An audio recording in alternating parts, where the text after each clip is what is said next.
Am I wrong for backing out of giving my old friend a ride to the airport and ignoring him?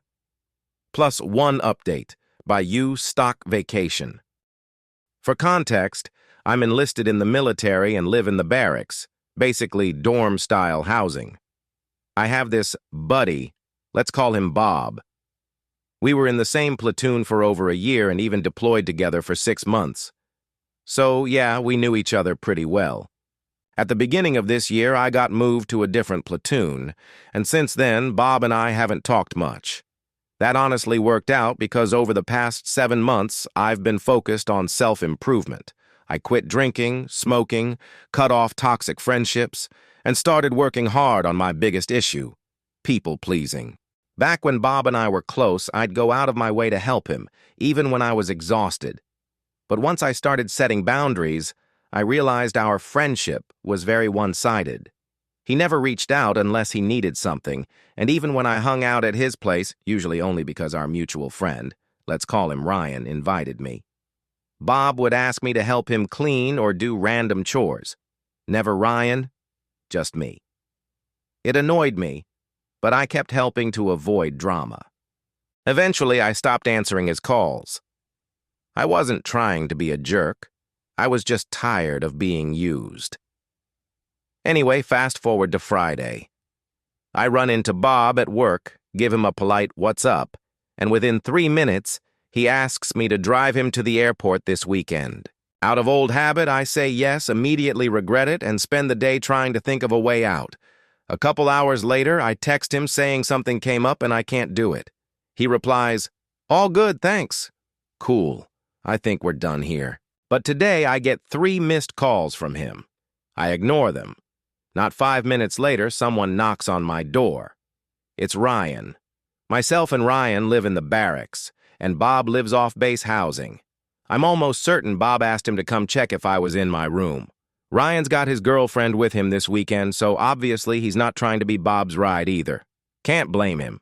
About 1 minute after the knocks on my door, I hear someone lurking outside my window. The back of the barracks has a rock trail, so it's easy to tell when someone's walking past casually, but this was someone stopping, moving around, and clearly trying to peek inside my window to see if I was home. That seriously pissed me off. It felt like a total invasion of privacy. I didn't cancel last minute. I gave him hours, days of notice to find someone else.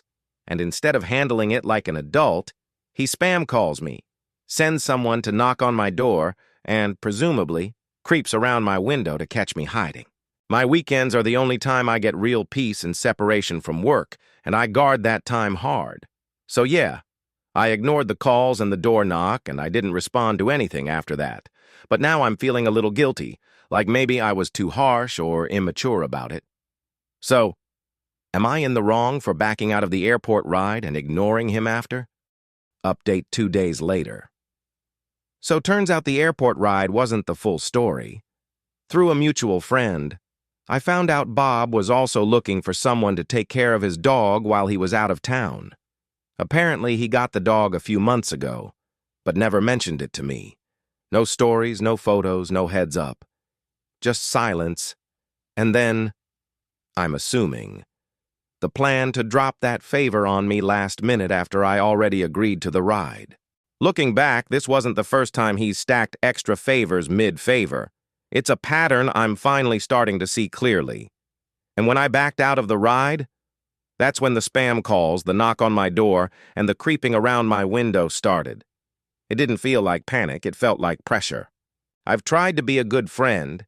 I've made excuses, extended grace, and kept showing up. But I'm realizing I've cared more about this friendship than he ever did.